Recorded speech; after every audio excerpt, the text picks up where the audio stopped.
상공사만 비트, 걸프스트림 G700의 동체는 칠흑 같은 밤에 폭풍우를 가르며 서울을 향해 날아가고 있었다. 기체는 미세한 흔들림조차 없이 구름의 바다 위를 유영했지만 창밖으로 번뜩이는 번개는 5년 전 그날의 기억을 끈질기게 소환했다. 살을 애는 듯한 빗줄기, 뺨을 때리던 차가운 바람, 그리고 심장을 얼어붙게 만들었던 절망의 밤. 민서연은 샴페인잔을 든 채 창밖의 어둠을 응시했다. 그녀의 눈동자에는 어떠한 감정도 비치지 않았다. 5년 전, 낡은 코트 하나에 의지한 채 강씨 가문의 대저택에서 맨발로 쫓겨나던 연약한 여자의 모습은 온데간데 없었다. 지금 그녀의 몸을 감싸고 있는 것은 최고급 실크 드레스였고 그녀의 손목에는 섬세하게 세공된 다이아몬드 브레이슬릿이 희미한 빛을 발하고 있었다. 그녀는 더 이상 강태준의 버림받은 아내 민서연이 아니었다. 세상은 그녀를 아테나라고 불렀다. 실리콘밸리의 혜성처럼 등장하여 불과 몇 년 만에 바이오테크와 인공지능 분야를 석권한 혁신기업 이노베이트엑스의 신비에 쌓인 CEO. 그녀의 결정 하나에 세계 금융시장이 요동쳤고 그녀가 내놓는 기술은 인류의 미래를 바꾸고 있었다. 아무도 그녀의 진짜 정체를 몰랐다. 아테나는 철저히 베일 뒤에 가려진 존재였다. 회장님, 서울에 거의 다 도착했습니다. 착륙 준비를 할까요? 부드러운 중저음의 목소리가 서연의 상념을 깨뜨렸다. 그녀의 충직한 비서이자 이노베이트엑스의 그림자, 실세인 조 실장이었다. 그는 5년 전 서연이 모든 것을 잃고 거리에서 헤맬 때 유일하게 그녀의 손을 잡아준 사람이었다. 서연은 고개를 돌리지 않은 채 나지막이 물었다. 자료는 여기 있습니다. 조 실장이 정중하게 태블릿 PC를 건넸다. 화면에는 아우라 그룹 후계자 강지훈, 희귀 혈액 질환으로 위독이라는 제목의 기사가 떠 있었다.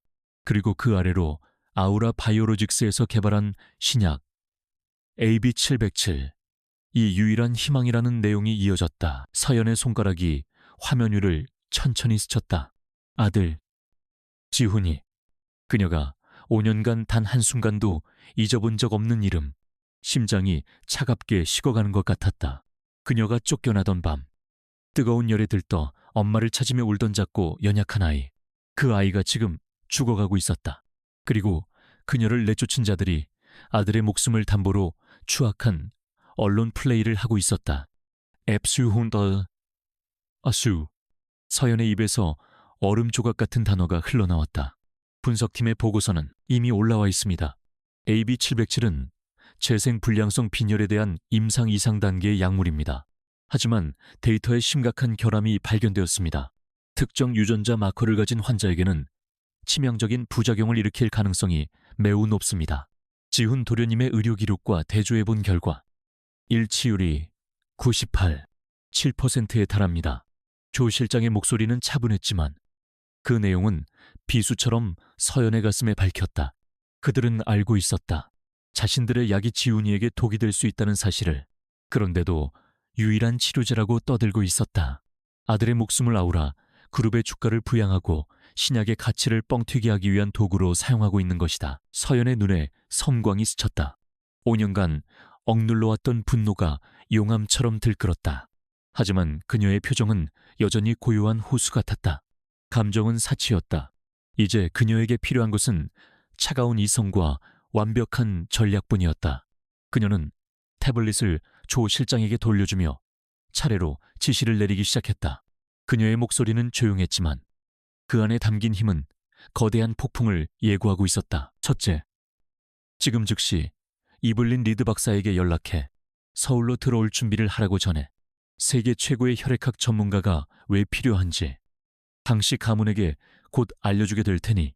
이블린 리드, 노벨상 후보로 거론되는 세계적인 석학이자 이노베이트엑스가 비밀리에 후원하는 연구소의 소장이었다. 그녀의 존재 자체가 아우라 바이오로직스의 허술한 기술력을 단번에 무너뜨릴 수 있는 강력한 무기였다. 둘째, 금융팀에 비상대기 명령을 내려 아우라 그룹의 모든 계열사, 특히 아우라 바이오로직스와 연계된 모든 자금 흐름을 실시간으로 추적해 내가 신호를 보내면 그들의 숨통을 끊을 수 있도록 자금줄을 준비시켜 아우라 그룹은 대한민국 재계 서열 5위의 거대 기업이었다. 하지만 아테나의 눈에는 수많은 구멍이 뚫린 낡은 성에 불과했다. 그녀는 지난 5년간 아우라의 모든 것을 분석하고 해부했다. 그들의 약점, 그들의 비자금, 그들의 추악한 거래들까지. 이제 그 정보를 사용할 때가 왔다. 셋째, 법무팀에는 아동학대 및 의료 과실에 대한 소송 자료를 준비시키라고 해. 증거는 차고 넘칠 거야. 우리가 지난 5년간 수집한 모든 것을 꺼내 강태준과 박 회장이 법정에서 어떤 표정을 지을지 벌써부터 기대되는군. 마지막으로 그녀는 창밖으로 시선을 돌렸다. 비구름 아래로 서울의 야경이 보석처럼 펼쳐져 있었다. 한때 그녀를 절망의 나락으로 밀어넣었던 도시. 이제 그녀는 그 도시의 지배자가 되기 위해 돌아왔다. 착륙 준비해요. 조 실장, 전쟁을 시작할 시간이야. 그녀의 목소리에 조 실장은 말없이 고개를 숙였다. 그의 눈에는 회장, 아테나에 대한 절대적인 신뢰와 경외심이 담겨 있었다. 비행기가 활주로에 부드럽게 내려앉았다. VIP 전용 게이트가 열리자 차가운 밤 공기가 기내로 스며들었다. 서연은 자리에서 일어나 조 실장이 건네준 검은색 트렌치 코트를 어깨에 걸쳤다. 5년 전 그녀는 빗속에서 울부짖으며 떠났다. 하지만 오늘 그녀는 폭풍의 눈이 되어 돌아왔다. 트랩을 내려서는 그녀의 하이힐 소리가 고요한 활주로에 또렷하게 울려 퍼졌다. 미리 대기하고 있던 검은색 세단 여러 대가 일사불란하게 움직여 그녀를 에워쌌다. 차문이 열리고 운전기사가 정중하게 허리를 숙였다. 차에 올라타기 직전 서연은 잠시 걸음을 멈추고 공항 너머의 도시를 바라보았다. 아우라, 그룹의 본사 빌딩이 다른 마천루들 사이에서 오만하게 빛나고 있었다. 그녀의 입가에 차가운 미소가 걸렸다. 강태준, 그리고 박 회장님, 당신들이 버린 여자가 돌아왔어요. 당신들이 내 아들에게 저지른 죄값을 치르게 하기 위해서, 당신들의 왕국을 내 발 아래 무릎 꿇리기 위해서. 그녀는 더 이상 망설이지 않고 차에 올라탔다. 문이 닫히고 차량 행렬은 어둠 속으로 소리 없이 미끄러져 들어갔다. 서울의 밤은 아무것도 모른 채 깊어가고 있었지만 거대한 폭풍의 서막은 이미 올랐다. 한때 모든 것을 빼앗겼던 여인, 이제 모든 것을 파괴할 힘을 가지고 돌아온 아테나의 귀환으로. 그녀의 첫 번째 목표는 명확했다. 아들을 구하고 아우라라는 거대한 탑을 밑동부터 무너뜨리는 것. 그 시작은 바로 지훈이가 갇혀있는 아우라 VIP 병원이 될 것이었다. 아우라 의료원 VVIP 병동은 돈으로 쌓아 올린 성체였다. 대리석 복도는 발소리마저 삼킬 듯 고요했고 공기 중에는 값비싼 소독약과 희미한 백합향이 뒤섞여 비현실적인 청결함을 자아냈다. 이곳은 아픔조차 고급스럽게 포장되는 선택된 소수만을 위한 공간이었다. 민서연의 또각거리는 하이힐 소리는 그 인위적인 고요함을 깨뜨리는 불협화음이었다. 그녀의 등장은 병동의 모든 시선을 끌어당겼다. 간호사들은 수근거렸고 복도를 지나던 의사들은 걸음을 멈췄다. 그녀의 압도적인 아우라, 한치의 흐트러짐 없는 걸음걸이, 그리고 그녀를 그림자처럼 따르는 조 실장의 존재감은 그녀가 평범한 방문객이 아님을 말해주고 있었다. 그녀는 병실 번호를 확인할 필요도 없었다. 복도 끝, 2명의 경호원이 버티고 선 가장 큰 스위트룸, 그곳에 그녀의 아들 강지훈이 있었다. 경호원들이 앞을 가로막았다. 면회객은 명단 확인 후 출입이 가능합니다. 서연은 멈춰서서 그들을 바라보았다. 그녀의 시선에는 어떤 위협도 분노도 담겨 있지 않았다. 그저 깊이를 알 수 없는 차가운 심연만이 존재했다. 경호원들은 자신들도 모르게 등골이 서늘해지는 것을 느꼈다. 비켜. 단 한마디였다. 하지만 그 안에는 거부할 수 없는 명령의 무게가 실려 있었다. 그녀의 목소리에 반응한 것은 경호원들이 아니라 병실 안에서 들려온 날카로운 여자의 목소리였다. 무슨 소란이냐. 여기가 어디라고 함부로 떠들어. 문이 거칠게 열리고 5년 전과 조금도 변하지 않은 오만함으로 가득 찬 얼굴이 나타났다. 아우라 그룹의 여제, 박영애 회장이었다. 그리고 그녀의 뒤에는 당혹감과 불쾌감이 뒤섞인 표정의 강태준이 서 있었다. 박 회장은 문 밖의 불청객을 확인하는 순간 그 자리에 얼어붙었다. 그녀의 눈이 경악으로 물들었다. 나 즉지만 동시에 완전히 낯선 얼굴, 촌스럽고 순종적이기만 하던 며느리의 얼굴 위로 감히 범접할 수 없는 카리스마를 가진 낯선 여인의 모습이 겹쳐졌. 너는 박 회장의 목소리가 미세하게 떨렸다. 강태준 역시 마찬가지였다. 그는 자신의 눈을 의심했다. 5년 전 비에 젖은 생쥐처럼 초라하게 쫓겨났던 여자. 그저 배경 좋고 순진해서 잠시 아내로 들였던 인형 같던 여자. 그 민서연이 눈앞에 서 있었다. 하지만 전혀 다른 사람처럼 머리부터 발끝까지 흐르는 기품, 냉철하게 빛나는 눈빛, 그리고 그 무엇에도 흔들리지 않을 것 같은 당당한 태도. 강태준은 순간 할 말을 잃었. 서연은 그들의 반응을 무시한 채 그들을 지나쳐 병실 안으로 들어섰다. 그녀의 시선은 오직 침대에 누워있는 작은 아이에게로 향했다. 창백한 얼굴, 가느다란 팔에 꽂힌 링거 바늘, 그리고 미약한 숨소리. 그녀의 심장이 칼로 도려내는 듯 아팠다. 5년간 사진으로만 멀리서 몰래 훔쳐보기만 했던 아들. 그녀의 모든 것이자 그녀가 다시 일어선 유일한 이유. 그녀는 조용히 침대 곁으로 다가갔다. 잠든 아이의 이마에 흐른 땀을 부드럽게 닦아주었다. 그 작은 손길에 5년의 그리움과 슬픔, 그리고 불타는 분노가 담겨 있었다. 네가 감히 어디라고 발을 들여. 정신을 차린 박 회장이 날카롭게 소리쳤다. 이 천박한 것.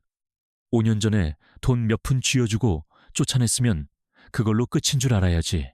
네가 더럽힌 강씨 가문의 핏줄에 아직도 미련이 남았더냐. 강태준도 거들었다. 그는 서연의 변한 모습에 잠시 혼란스러웠지만 이내 익숙한 경멸감으로 자신을 무장했다. 민서연, 여기가 어딘 줄 알고 와. 당장 꺼지지 못해. 네가 함부로 드나들 곳이 아니야. 지훈이는 우리 아들이지. 너 같은 여자와는 이제 상관없어. 서연은 천천히 몸을 돌려 그들을 마주했다. 그녀의 얼굴에는 어떤 동요도 없었다. 오히려 희미한 조소가 걸려 있었다. 상관이 있고 없고는 당신들이 정하는 게 아닐 텐데요. 그녀는 침대 발치에 놓인 의료 차트를 집어들었다. 전문적인 의사처럼 빠른 속도로 기록을 훑어내렸다. 그녀의 눈빛이 날카롭게 빛났다. 재생 불량성 빈혈, 골수 기능 부전, 헤모글로빈, 수치유. 상태가 심각하군요. 그녀는 차트를 내려놓고 지훈이의 팔에 연결된 수액팩을 바라보았다. 투명한 액체 속에 AB707이라는 글자가 선명했다. 그리고 이게 당신들이 말하는 유일한 희망이라는 신약인가요? 서연의 목소리는 얼음장처럼 차가웠다. 박 회장은 코웃음을 쳤다. 네가 뭘 안다고 짓거려. 아우라 바이오로직스의 최첨단 기술로 만든 약이다. 너 같은 무식한 여자가 이해할 수 있는 차원의 것이 아니야. 무식이라. 서연은 천천히 입을 열었다. 그녀의 목소리는 조용했지만 병실의 모든 공기를 장악했다. AB707, 정확히는 아데노연관 바이러스 벡터를 이용한 유전자 치료제 후보 물질이죠. 이상 임상에서 특정 HLA, DRB1 유전자 변이를 가진 환자군에게서 급성 사이토카인 방출 증후군을 유발할 확률이 47%까지 보고되었는데 제대로 확인은 해보셨나요? 순간 강태중과 박 회장의 얼굴이 굳었다.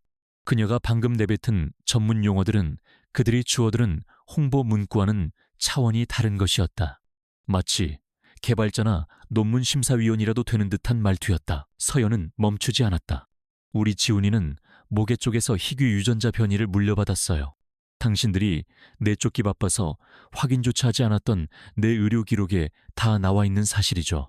그 유전자 마커가 바로 AB707의 부작용을 촉발시키는 트리거라는 걸 정말 몰랐다고 할 건가요? 그녀는 강태준에게로 시선을 고정했다. 그의 눈동자가 심하게 흔들리고 있었다. 아니면 알고도 모른 척한 건가요? 아우라, 바이오로직스의 주가를 띄우기 위해서 임상 3상 통과라는 허울 좋은 명예를 얻기 위해서 하나뿐인 아들의 목숨을 도박판에 던진 겁니까? 강태준 씨, 무슨 헛소리야. 강태준이 버럭 소리쳤지만 그의 목소리에는 자신감이 없었다. 그는 이 약의 세부 데이터까지는 알지 못했다. 그저 보고서에 올라온 혁신적인 신약이라는 말만 믿었을 뿐이다. 박 회장은 상황이 심상치 않게 돌아감을 직감했다. 이 여자는 5년 전에 그 민서연이 아니었다. 그녀는 이 모든 것을 알고 있었다. 네가 뭘 안다고 어디서 이상한 소리를 주워 듣고 와서 행패하여 봐라. 경호원들 이 여편에 당장 끌어내지 않고 못들 하느냐. 하지만 서연은 눈 하나 깜짝하지 않았다. 그녀는 조 실장에게 손짓했다. 조 실장은 가방에서 서류 한 뭉치를 꺼내 테이블 위에 올려놓았다. 제 말이 헛소리인지 아닌지는 이 서류를 보시면 알게 될 겁니다. 서류의 맨 위에는 이노베이트X 산하유전체 분석연구소라는 로고가 선명하게 박혀 있었다. 지훈이의 모발 샘플을 통해 분석한 유전자 염기서열 데이터입니다. 그리고 이건 우리가 해킹, 아니, 합법적인 경로로 입수한 AB707의 비공개 임상 데이터죠. 두 데이터를 교차 분석한 결과 지훈이에게 이 약을 계속 투여할 경우 생존 확률은 5% 미만입니다. 이노베이트 X. 그 이름이 나오는 순간 강태준의 얼굴은 하얗게 질렸다. 최근 아우라 그룹을 다방면에서 압박하며 숨통을 조여오던 정체불명의 글로벌 기업, 그들의 배후에 민서연이 있었다는 말인가? 거짓말, 거짓말이야. 네가 어떻게요? 서연이 그의 말을 잘랐다. 그녀는 한 걸음 더 다가가 그의 눈을 똑바로 응시했다. 당신들이 나를 버렸을 때 나는 죽지 않았어요. 오히려 다시 태어났지. 당신들이 아들의 목숨을 가지고 장난치는 동안 나는 내 아들을 살릴 기술을 만들었고 당신들의 오만한 제국을 무너뜨릴 힘을 키웠어. 그녀는 다시 침대에 누운 아들에게로 시선을 돌렸다. 목소리가 한결 부드러워졌다.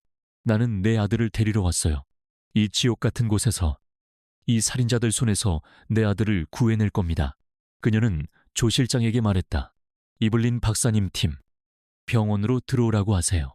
지금부터 강지훈 환자에 대한 모든 의료 행위는 아우라가 아닌 우리 팀에서 전담합니다. 만약 방해하는 자가 있다면 살인미수 및 아동학대 현행범으로 즉시 고소하세요. 네. 회장님. 회장님이라는 호칭. 박 회장과 강태준은 그제야 모든 것을 깨달았다. 신비에 쌓인 이노베이트 X의 CEO 아테나. 그 정체가 바로 자신들이 내쫓았던 민서연이었다는 사실을 경악과 공포가 그들의 얼굴을 뒤덮었다. 그들은 자신들이 어떤 괴물을 만들어냈는지, 그리고 그 괴물이 복수를 위해 돌아왔다는 것을 뼈저리게 실감했다. 서연은 더 이상 그들에게 한마디도 하지 않았다. 그녀의 세상에는 오직 아들만이 존재했다. 그녀는 의자에 앉아 지훈이의 작은 손을 잡았다. 따뜻한 온기가 그녀의 손으로 전해졌다. 괜찮아. 아가, 엄마가 왔어. 이제 아무도 널 아프게 하지 못해. 병실 박복도가 소란스러워지기 시작했다. 세계 최고 수준의 의료 장비를 든 다국적 의료팀이 들어오고 있었다. 아우라. 병원의 보안팀과 의료진이 그들을 막았었지만 조 실장이 내민 국제변호사단의 서류와 법원의 긴급 명령서 앞에서 그들은 무력했다. 강태준과 박 회장은 자신의 병원, 자신의 왕국에서 벌어지는 이 상황을 무력하게 지켜볼 수밖에 없었다. 그들의 발밑이 무너져 내리고 있었다. 5년 전 뿌렸던 오만의 씨앗이 이제 걷잡을 수 없는 파멸의 열매가 되어 돌아온 것이다. 서울의 스카이라인이 한눈에 내려다 보이는 남산의 최고급 펜트하우스는 민서연의 전쟁 지휘소였다. 통유리창 너머로 아우라그룹의 본사 건물이 장난감처럼 보였다. 5년 전 그 건물 아래에서 비를 맞으며 절망했던 그녀는 이제 그 건물을 발 아래에 두고 있었다. 내부는 최첨단 기술로 무장된 요새였다. 벽면을 가득 채운 거대한 스크린에는 전 세계 금융시장의 데이터와 암호화된 통신 채널, 그리고 아우라 그룹의 내부망을 실시간으로 감시하는 복잡한 코드들이 쉴 새 없이 흘러가고 있었다. 병원의 소란스러웠던 분위기와는 대조적으로 이곳의 공기는 얼음처럼 차갑고 고요했으며 오직 키보드 소리와 나직한 보고 소리만이 그 정적을 깨뜨렸다. 서연은 흰색 셔츠에 검은색 슬랙스 차림으로 스크린 앞에 서 있었다. 병원에서 입었던 드레스는 이미 벗어던진 지 오래였다. 지금 그녀는 CEO 아테나였고 이곳은 그녀의 전장이었다. 회장님, 이블린 박사팀이 지훈 도련님의 병실을 완전히 통제하기 시작했습니다. 아우라 측 의료진의 접근은 완벽히 차단되었고 도련님의 상태 안정을 위한 1단계 응급처치에 들어갔습니다. 조 실장이 간결하게 보고했다. 잘했어요. 서연은 스크린에서 눈을 떼지 않은 채 말했다. 그녀의 시선은 아우라 그룹의 복잡한 지배 구조를 나타내는 다이어그램에 고정되어 있었다. 거미줄처럼 얽힌 계열사들, 그 중심에 있는 아우라 바이오로직스, 금융팀. 현재 상황은 헤드셋을 쓴 채 여러 대의 모니터를 주시하던 금융팀장. 데이비드 첸이 돌아보았다. 그는 월스트리트에서 황금손이라 불리던 전설적인 펀드 매니저였지만 3년 전 서연에게 스카우트되어 그녀의 창이 되었. 명령하신 대로 아우라 바이오로직스와 연계된 유럽계 투자펀드 3곳에 익명의 보고서를 발송했습니다. AB 707의 임상 데이터 조작 가능성을 시사하는 내용입니다. 아직 시장 전체가 반응하기엔 이른 단계지만 물밑에서는 이미 의심의 파도가 일기 시작했습니다. 오늘 오후 해당 펀드들에서 아우라 측에 비공식적인 해명을 요구한 것으로 파악됩니다. 예상대로군. 그들은 절대 자신들의 돈을 위험에 빠뜨리지 않지. 서연의 입가에 만족스러운 미소가 번졌다. 이것은 천면전이 아니었다. 적의 성벽을 대포로 부수는 대신 성벽을 지탱하는 주춧돌을 하나씩 빼내는 교묘하고 치명적인 공격이었다. 기술팀은 이번에는 후드를 뒤집어 쓴 젊은 여성이 대답했다. 그녀는 코드네임 헬레나로만 알려진 천재 해커였다. 아우라 바이오로직스의 핵심 연구원 3명의 개인 계정에 이직 제안 메일을 보냈습니다. 이노베이트엑스의 이름은 철저히 숨기고 스위스에 있는 유령 회사를 내세웠습니다. 현재 연봉의 3배와 파격적인 연구 환경을 조건으로 제시했습니다. 그중 한 명, 김진우 박사가 방금 미끼를 물었습니다. 그는 AB707 개발의 핵심 인물이지만 프로젝트의 윤리성에 대해 회의를 느끼고 있던 인물입니다. 좋아. 김진우 박사와는 즉시 접촉해 우리가 그의 신변을 완벽히 보호해 줄 것이며 그가 가진 모든 데이터를 안전하게 빼낼 수 있도록 지원하겠다고 약속해. 그는 우리의 내부 증인이자 아우라의 심장에 박아 넣을 비수가 될 거야. 서연의 지시는 막힘이 없었다. 그녀는 지난 5년간 이 순간만을 위해 살아왔다. 아우라라는 거대한 제국의 모든 약점과 균열을 파악하고 그것을 무너뜨릴 완벽한 시나리오를 설계했다. 그녀의 팀원들은 각자 세계 최고 수준의 전문가들이었지만 이 거대한 체스판의 모든 말을 움직이는 것은 오직 서연, 그녀 자신이었. 그때 조 실장이 조용히 다가와 태블릿을 내밀었다. 회장님, 아우라 그룹에서 반응이 왔습니다. 화면에는 강태준이 주재하는 긴급 임원회의의 도청 영상이 실시간으로 재생되고 있었다. 그의 얼굴은 분노와 당혹감으로 일그러져 있었다. 대체 이게 무슨 상황입니까?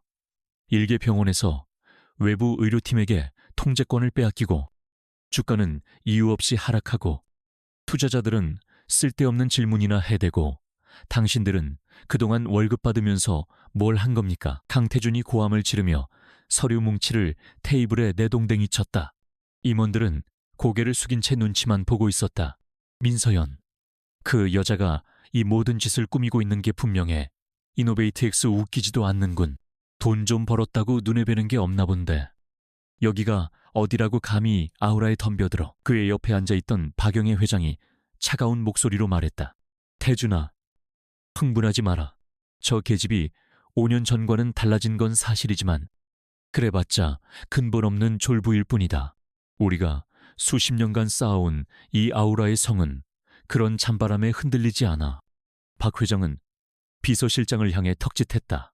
언론사에 연락해 강씨 가문의 후계자가 정체불명의 집단에 의해 실험 대상이 되고 있다고 기사를 뿌려 감정에 호소하는 내용으로 모성애를 가장한 한 여자의 비뚤어진 집착이 아이를 위험에 빠뜨리고 있다고 말이야. 그리고 정계에 있는 우리 사람들에게도 연락해서 이노베이트엑스라는 회사가 한국 시장에서 발붙이지 못하도록 압력을 넣게 해. 강태준은 그제야 만족스러운 듯 고개를 끄덕였. 역시 어머니십니다. 맞습니다. 저 여자는 사업가가 아니라 그냥 미친 여자일 뿐입니다.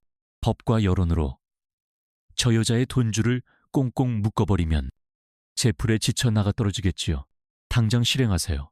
펜트하우스에서 그 모습을 지켜보던 서연의 눈이 차갑게 빛났다. 어리석긴. 그들의 반응은 정확히 그녀가 예측한 범위 안에 있었다. 그들은 여전히 그녀를 5년 전에 민서연으로 보고 있었다. 돈만 많은 감정적인 전처. 그들은 아테나라는 존재가 가진 진정한 힘, 즉 전 세계의 정보와 자본을 움직이는 능력을 전혀 이해하지 못하고 있었다. 그들의 대응 방식은 구시대적이고 폐쇄적이며 오만했다. 그리고 그것이 바로 그들의 가장 큰 약점이었. 헬레나, 서연이 불렀다. 아우라가 접촉하는 모든 언론사와 정치인들의 리스트를 확보해. 그리고 그들과 아우라 사이에 오고 간 부정한 거래 내역들을 찾아내. 아직은 공개하지 마. 카드는 가장 결정적인 순간에 써야지. 데이비드.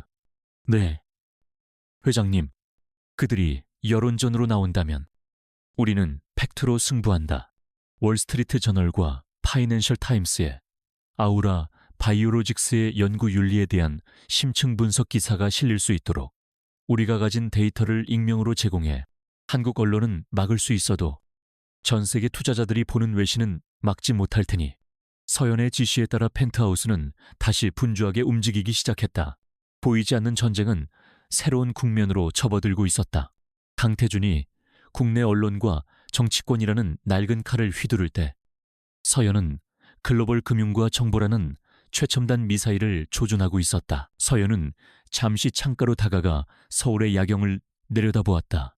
불현듯 5년 전 쫓겨나던 그 밤의 기억이 스쳐 지나갔다.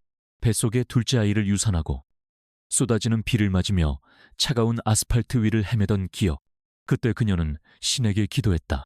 만약 다시 일어설 힘을 주신다면 반드시 내 아들을 되찾고 나를 짓밟은 자들에게 모든 것을 되돌려주겠다고. 신은 그녀의 기도에 응답했다. 아니, 어쩌면 그녀 스스로가 자신의 신이 되었는지도 모른다. 그녀는 다시 스크린 앞으로 돌아왔다. 화면 한쪽 구석에 아우라 그룹의 주가를 나타내는 그래프가 실시간으로 표시되고 있었다. 그녀의 첫 번째 공격 이후 미미하게 하락하던 그래프의 기울기가 조금 더 가팔라지기 시작했다. 아직은 미미한 변화였다. 하지만 서연은 알고 있었다. 거대한 댐도 작은 균열에서부터 무너지기 시작한다는 것을. 그녀는 지금 그 균열을 만들었고 이제 그곳에 더 큰 쐐기를 박아 넣을 차례였다. 조 실장. 네. 회장님, 내일 오전 아우라그룹의 이사회 멤버 전원에게 개인적으로 연락하세요. 어떤 내용으로 말입니까? 내가 누구인지, 그리고 내가 왜 돌아왔는지 알려줘야지. 그리고 선택권을 주는 거야. 가라앉는 배에 함께 남을 것인지, 아니면 구명보트에 올라탈 것인지. 그것은 단순한 경고가 아니었다. 내부 분열을 조장하고 적의 심장부에서부터 그들을 와해시키려는 아테나의 다음 단계 공격을 예고하는 선전포고였다. 조용한 전쟁은 이제 서서히 그 소리를 내기 시작하고 있었다. 밤은 깊었지만 펜트하우스의 불은 꺼지지 않았다. 민서연은 거대한 통유리창 앞에 서서 잠든 도시를 내려다보고 있었다. 그녀의 손에는 작은 액자가 들려 있었다. 5년 전 지훈이가 5살 생일을 맞아 서툰 솜씨로 그린 엄마의 얼굴이었다. 삐뚤빼뚤한 선, 과장된 미소. 하지만 그 그림 속에는 세상의 전부였던 엄마를 향한 아이의 순수한 사랑이 담겨 있었다. 이 그림 한 장, 5년간 그녀를 버티게 한 유일한 것이었다. 지옥 같은 배신과 절망 속에서 그녀가 스스로 목숨을 끊지 않은 이유였고, 아테나라는 이름의 강철 가면을 쓰고 다시 일어선 동력이었다. 그림 속에 웃는 얼굴을 쓸어보던 서연의 눈빛이 아득한 과거로 향했다. 기억하고 싶지 않지만 결코 잊을 수 없는 그날 밤, 폭우가 쏟아지던 그날 밤의 기억이 선명한 악몽처럼 되살아났다. 5년 전, 강씨 가문의 대저택. 그날도 오늘처럼 비가 내렸다. 서연은 임신 5개월째에 접어든 무거운 몸을 이끌고 서재로 향하고 있었다. 남편 강태준에게 전할 말이 있었다. 뱃속의 아이가 딸인 것 같다는 의사의 말을 듣고 온 참이었다. 지훈이에게 예쁜 여동생이 생길 거라는 생각에 그녀는 하루 종일 설레고 행복했다. 서재 문이 살짝 열려 있었다. 안에서 낮은 목소리가 새어나왔다. 남편의 목소리가 아니었다. 강태준의 사촌 형이자 아우라 바이오로직스의 연구개발을 총괄하던 강민혁 상무의 목소리였다. 그러니까 걱정하지 말라고. 연구개발비 500억 정도 빼돌린 걸 누가 알겠어.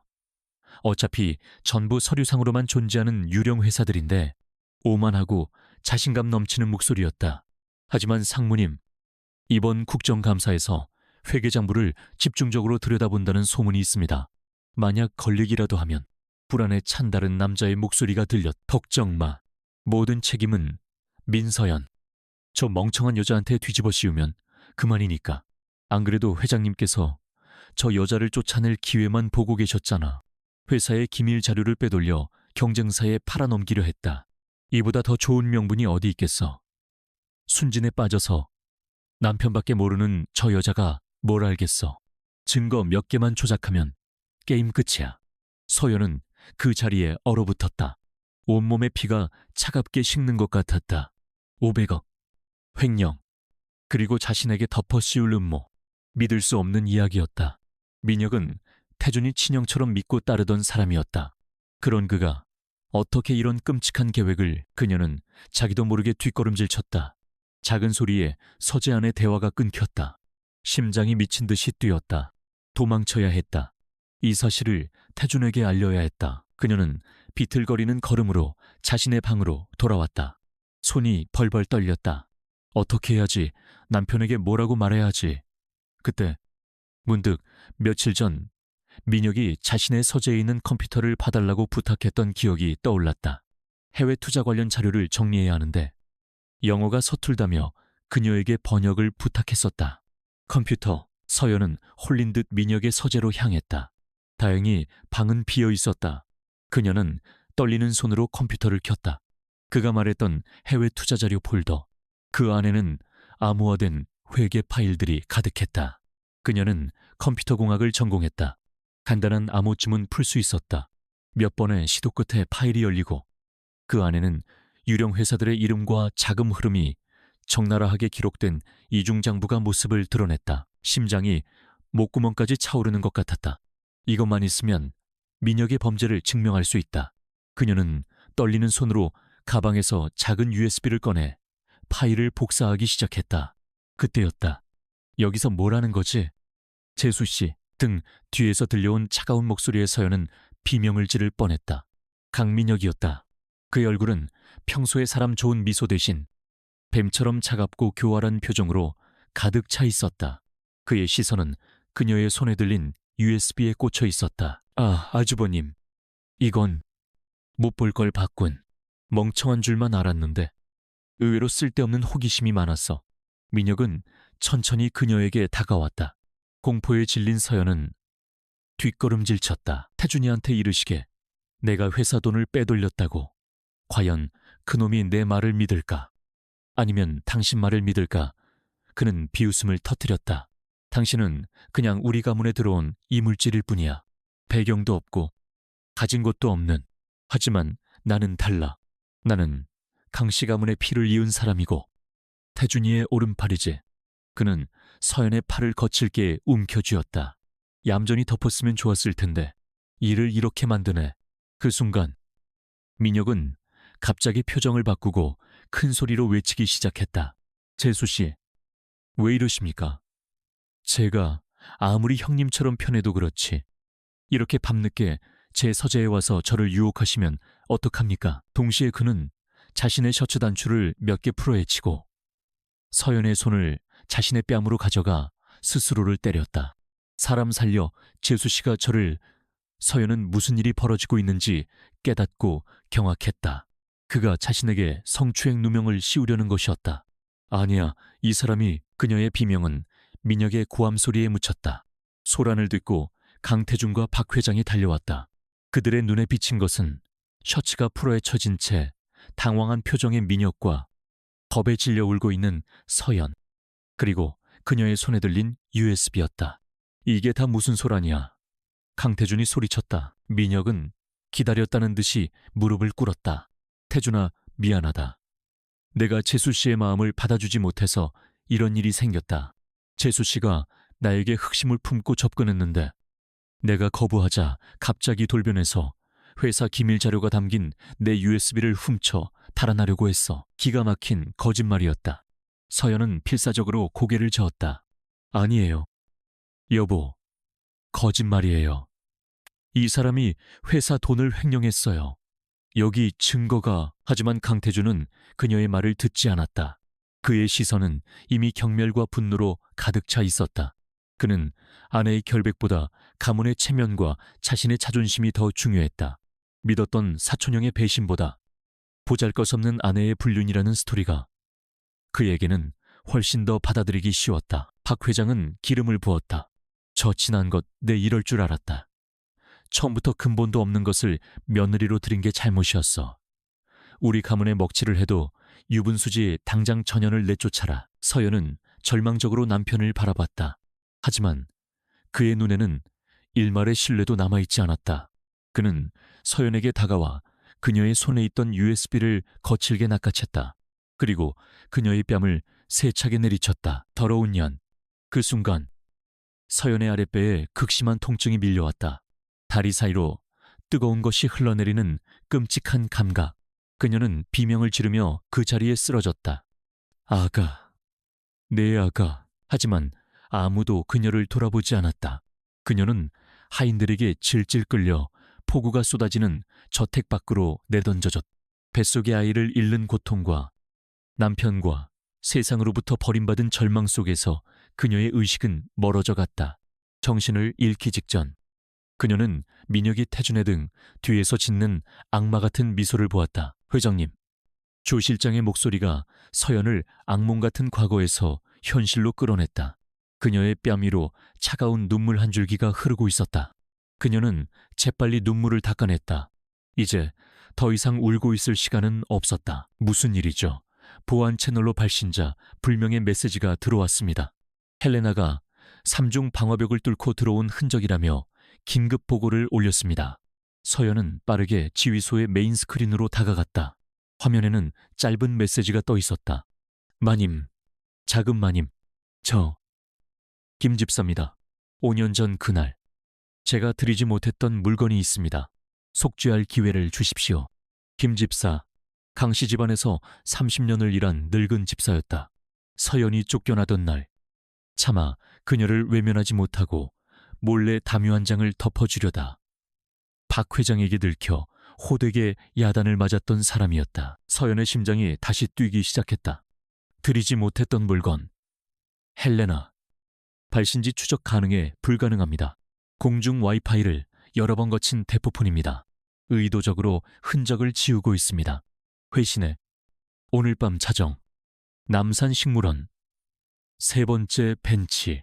암호는 작은 동백꽃으로. 작은 동백꽃은 지훈이가 어릴 적 서연을 부르던 애칭이었다. 김집사 외에는 아무도 모르는 둘만의 비밀이었다. 자정이 되기 10분 전 서연은 홀로 남산식물원에 도착했다. 조 실장과 경호팀은 멀리서 그녀를 엄호했다. 약속된 벤치에 한 노인이 그림자처럼 앉아 있었다. 5년의 세월이 그의 등을 더 깊게 휘게 만들었다. 김집사였다. 그는 서연을 보자마자 자리에서 일어나 땅바닥에 무릎을 꿇었다. 마님, 작은 마님, 제가 죽을 죄를 지었습니다. 노인의 목소리는 눈물로 젖어 있었다. 일어나세요. 아저씨, 여긴 그런 곳이 아닙니다. 서연이 그를 부축했다. 김 집사는 떨리는 손으로 품 안에서 낡은 손수건에 쌓인 무언가를 꺼냈다. 그것은 5년 전 그날 그녀가 필사적으로 지키려 했던 작은 USB였다. 그날 마님이 끌려나가신 후 제가 서재를 정리하다가 책상 밑에서 이것을 주었습니다. 민혁 상무님이 미처 발견하지 못했던 겁니다. 저는 너무 무서워서 아무 말도 하지 못했습니다. 하지만 지난 5년간 이 물건을 품고 매일 밤 악몽을 꾸었습니다. 지훈, 도련님이 아프시다는 소식을 듣고 더 이상은 죄인으로 살 수 없다고 결심했습니다. 부디 저를 용서하지 마시고 이곳으로 악한 자들을 벌하여 주십시오. 서연은 말없이 USB를 건네받았다. 차가운 금속의 감촉, 이것은 단순한 저장 장치가 아니었다. 잃어버린 자신의 명예, 억울하게 죽어간 뱃속의 아이, 그리고 지난 5년간의 고통과 복수를 완성할 마지막 퍼즐 조각이었다. 서연은 김 집사의 어깨를 가만히 두드려 주었다. 고맙습니다. 아저씨, 이것으로 모든 것을 제자리로 돌려놓겠습니다. 펜트하우스로 돌아온 서연은 지체 없이 USB를 그녀의 슈퍼컴퓨터에 연결했다. 화면에 파일을 여시겠습니까? 라는 메시지가 떴다. 그녀는 망설임 없이 얘를 클릭했다. 5년의 시간을 뛰어넘어 강민혁의 추악한 범죄 증거가 담긴 이중장부가 스크린 위에 선명하게 떠올랐다. 그 순간 서연의 눈에서 뜨거운 눈물 대신 차가운 불꽃이 타올랐다. 잃어버렸던 칼이 그녀의 손에 다시 쥐어졌다. 그리고 그 칼은 5년의 증오와 분노로 더욱 날카롭게 벼려져 있었다. 이제 심판의 시간이 다가오고 있었다. 새벽의 여명이 서울의 스카이라인을 물들이기 시작할 때 민서연의 펜트하우스는 이미 전쟁의 열기로 가득했다. 5년 동안 잠들어 있던 USB는 단순한 데이터 저장 장치가 아니었다. 그것은 아우라그룹의 심장을 겨누는 독이 든 비수였으며 서연의 복수를 완성할 판도라의 상자였다. 헬레나가 USB의 데이터를 슈퍼컴퓨터에 완벽하게 복원하고 분석을 마쳤을 때 그녀의 손가락이 잠시 키보드 위에서 멈췄다. 화면에 떠오른 것은 단순한 이중장부를 넘어선 거대한 부패의 지도였다. 회장님, 이건 상상 이상입니다. 평소 감정을 드러내지 않던 헬레나의 목소리에 경탄이 섞여 있었다. 강민혁이 빼돌린 500억은 시작에 불과했습니다. 이 데이터는 지난 10년간 아우라 바이오로직스에서 자행된 모든 불법 임상시험, 데이터 조작, 비자금 조성의 완벽한 기록입니다. 정관계 로비리스트와 자금 전달 내역까지 포함되어 있습니다. 이건 아우라 그룹을 통째로 무너뜨릴 수 있는 핵폭탄입니다. 데이비드 챈도 스크린을 들여다보며 혀를 내둘렀다. 마이 갓. 이 정도 규모의 비자금이라면 아우라 그룹의 재무제표는 전부 허위라고 봐야 합니다. 이 사실이 알려지는 순간 아우라는 상장 폐지를 당해도 할 말이 없을 겁니다. 서연은 조용히 화면을 응시했다. 그녀의 눈빛은 복수의 희열이 아닌 차가운 전략가의 그것이었다. 핵폭탄은 강력하지만 잘못 터뜨리면 자신도 방사능에 피폭될 수 있다. 가장 효과적으로 적에게만 치명적인 타격을 입힐 방법을 찾아야 했다. 이걸 곧바로 검찰에 넘기는 건 하책이야. 서연이 입을 열었다. 강씨 가문은 정관계의 거미줄 같은 인맥을 가지고 있어 어설프게 터뜨렸다간 꼬리 자르기로 끝나겠지. 강민혁 한 명을 희생양으로 삼고 박 회장과 강태주는 어떻게든 빠져나갈 거야. 나는 그들이 만든 시스템 자체를 파괴하고 싶어. 그들의 돈과 권력, 그리고 오만함의 기반을 송두리째 뽑아버려야 해. 그녀는 거대한 스크린 앞에 서서 마치 오케스트라를 지휘하는 마에스트로처럼 작전을 지시하기 시작했다. 헬레나, 전체 데이터 중에서 딱 한 조각만 떼어내. 가장 파급력이 크면서도 우리가 개입했다는 흔적을 전혀 남기지 않을 만한 것으로. 아우라 바이오로직스가 스위스의 한 페이퍼 컴퍼니와 맺은 700억 규모의 신약 기술 도입 계약서 4본, 그리고 그 페이퍼 컴퍼니의 실소유주가 박영애 회장의 여동생이라는 증거. 이 두 가지만. 알겠습니다. 이걸 어디로 보낼까요? 데이비드. 월스트리트에 하이에나라고 불리는 탐사 전문 기자가 있지. 엠버리. 그녀라면 이 작은 뼈조각 하나로 공룡의 전체 모습을 그려낼 수 있을 거야.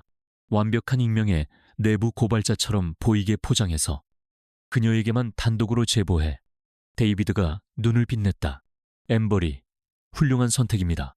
그녀는 한 번 물면 절대 놓지 않죠. 아우라가 아무리 부정해도 그녀는 끈질기게 파고들어 진실을 밝혀낼 겁니다. 작전은 즉시 실행되었다. 헬레나의 손끝에서 암호화된 데이터 조각이 수십 개의 서버를 거쳐 대서양 건너편 엠버리의 보안 이메일함으로 날아갔다. 그 누구도 발신지를 추적할 수 없었다. 그리고 48시간 후 폭풍이 몰아치기 시작했다. 세계에서 가장 영향력 있는 경제지 글로벌 파이낸셜 리뷰에 인터넷판 헤드라인에 이런 제목의 기사가 대문짝만하게 실렸다. 단독 K바이오의 거인 아우라. 유령 회사와의 불투명한 거래 의혹. 오너 일가의 도덕성에 의문, 기사는 자극적인 단어를 사용하지 않았다. 대신 엠버리 특유의 집요하고 날카로운 방식으로 사실관계를 하나하나 짚어나갔다. 700억이라는 거금이 실체도 없는 스위스의 페이퍼 컴퍼니로 흘러들어간 사실, 그 계약의 필요성에 대한 의문, 그리고 결정적으로 그 회사의 주주 명단 끝에 박영의 회장 동생의 이름이 있다는 것을 담담하게 서술했다. 기사는 직접적으로 횡령이라고 단정짓지는 않았지만 심각한 배임 행위의 가능성과 기업의 투명성에 대한 중대한 위협이라는 말로 그 어떤 고발 기사보다 더 강력하게 아우라그룹의 심장을 찔렀다. 아우라그룹은 발칵 뒤집혔다. 강태준은 자신의 사무실에서 신문기사가 뜬 태블릿을 집어던져 박살냈다. 이게 다 무슨 소리야, 민서연. 그 미친 여자가 기어이 이런 짓까지 벌이는군. 감히 국제적인 망신을 줘. 박영애 회장은 분노하면서도 애써 침착함을 유지하려 했다. 호들갑 떨지 마라. 고작 의혹 제기 기사일 뿐이다. 당장 법무팀을 시켜 언론중재위원회에 정정 보도를 신청하고 해당 언론사와 기자를 명예훼손으로 고소해. 그리고 국내 언론은 전부 막아. 이 기사가 한 줄이라도 번역되어 나가지 못하게. 아우라그룹은 평소 하던 방식대로 움직였다. 그들은 돈과 권력으로 진실을 덮을 수 있다고 굳게 믿고 있었다. 즉각적으로 긴급 기자회견이 소집되었다.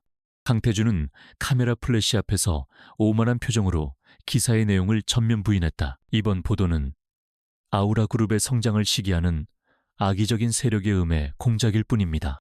기사에 언급된 계약은 정상적인 경영활동의 일환이었으며 어떠한 불법적인 요소도 없었음을 분명히 밝힙니다. 우리는 이 근거 없는 허위 사실을 유포한 매체에 대해 모든 법적 조치를 취할 것입니다. 그의 자신감 넘치는 태도에 국내 언론은 잠잠해지는 듯했다. 하지만 서연이 노린 것은 국내 여론이 아니었다. 그녀의 목표는 아우라그룹의 돈줄을 쥐고 있는 냉정한 국제 자본시장이었다. 펜트하우스의 대형 스크린, 아우라그룹의 주가 그래프가 실시간으로 움직이고 있었다. 기자회견 직후 잠시 반등하는가 싶더니 이내 걷잡을 수 없는 속도로 수직 낙하하기 시작했다. 데이비드 첸이 상황을 브리핑했다. 강태준의 오만한 대응이 오히려 불에 기름을 부은 격이 됐습니다. 월스트리트는 해명 없는 부인을 가장 싫어하죠. 엠버리의 기사에 신뢰를 더해준 꼴입니다. 싱가포르 국부펀드를 시작으로 외국인 투자자들의 매도 물량이 폭탄처럼 쏟아지고 있습니다. 헬레나도 보고를 더했다. 아우라 그룹의 사내 게시판이 마비될 지경입니다. 직원들은 회사가 정말 망하는 것 아니냐며 동요하고 있고, 강태준 사장은 내부 고발자를 색출하겠다며 감사팀을 총동원해 직원들의 이메일과 통화 내역을 뒤지고 있습니다. 공포 분위기가 확산되면서 오히려 내부의 불만과 균열이 커지고 있습니다. 모든 것이 서연의 시나리오대로였다.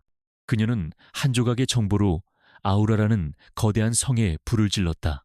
이제 그 불은 공포와 의심을 먹고 자라나 성 전체를 집어삼킬 기세였. 박 회장과 강태준은 패닉에 빠졌다. 주가 하락을 막기 위해 자사주를 매입하며 필사적으로 방어했지만 그것은 밀려오는 쓰나미를 양동이로 막으려는 것과 같은 어리석은 짓이었다. 하루 만에 아우라그룹의 시가 총액 3조 원이 허공으로 사라졌다. 그들이 평생 쌓아 올린 부와 명성이 모래성처럼 무너져 내리고 있었다. 그들은 여전히 이 모든 공격의 배후에 민서연이 있다는 것은 짐작했지만 그녀가 어떻게 이런 일을 벌이는지는 상상조차 하지 못했다. 그들은 필사적으로 내부의 배신자를 찾고 있었고 그럴수록 조직은 안에서부터 썩어 문드러졌다. 서연은 무너져 내리는 주가 그래프를 차갑게 응시했다. 이것은 시작에 불과했다. 그녀는 적의 돈줄을 끊어 힘을 빼놓았다. 이제 다음 단계로 넘어갈 시간이었다. 그녀의 복수는 단순히 그들을 파산시키는 것에서 끝나지 않았다. 그들이 자신에게서 빼앗아간 모든 것을 되찾아와야 했다. 그중 가장 중요한 것, 바로 그녀의 아들이었다. 조 실장. 네. 회장님, 법무팀에 연락하세요. 지금이 바로 양육권 변경 신청 소송을 제기할 최적의 타이밍이라고. 경제적 붕괴와 더불어 법의 심판이라는 또 다른 칼날이 이제 막 강태준의 목을 겨누기 시작했다. 아우라 그룹의 주가가 속절없이 무너지던 바로 그 시각. 민서연의 펜트하우스 법무팀 상황실은 폭풍전야의 고요함으로 가득했다. 그녀의 곁에는 국제소송 분야에서 볼페의 여전사로 불리는 한국계 미국인 변호사 헬렌조가 서 있었다. 그녀의 날카로운 눈빛과 다부진 인매는 그녀가 단 한 번도 패배를 경험해 본 적 없는 사람임을 증명하는 듯했다. 모든 준비는 5년 전부터 끝나 있었습니다. 회장님, 헬렌조가 서류처를 넘기며 말했다. 강지훈 군에 대한 아우라 의료원의 의료 과실 증거, 박영희 회장과 강태준 사장의 언어적, 정서적 학대 정황이 담긴 녹취 및 영상 자료, 그리고 현재 아우라그룹의 경영 불안정성을 입증할 재무분석 보고서까지 법원이 양육권 변경을 결정하기에 차고 넘치는 증거들입니다. 서연은 고개를 끄덕였다. 그녀는 단순히 아들을 되찾는 것만을 원하지 않았다. 그녀는 법의 이름으로 강태준과 박 회장이 아이의 부모이자 보호자로서 자격이 없음을 만천하에 공표하고 싶었다. 그들이 아들을 단순한 후계자, 가문의 소유물로 여겼던 오만함에 대한 가장 확실한 심판이었다. 지금 바로 접수하세요. 서연의 목소리는 흔들림이 없었다. 그리고 언론에도 알리세요. 아우라그룹의 추악한 민낯을 가감없이 공개할 시간입니다. 그날 오후 아우라그룹 본사 35층 강태준의 집무실. 그는 부서진 태블릿 조각들을 보며 여전히 분을 사기지 못하고 있었다.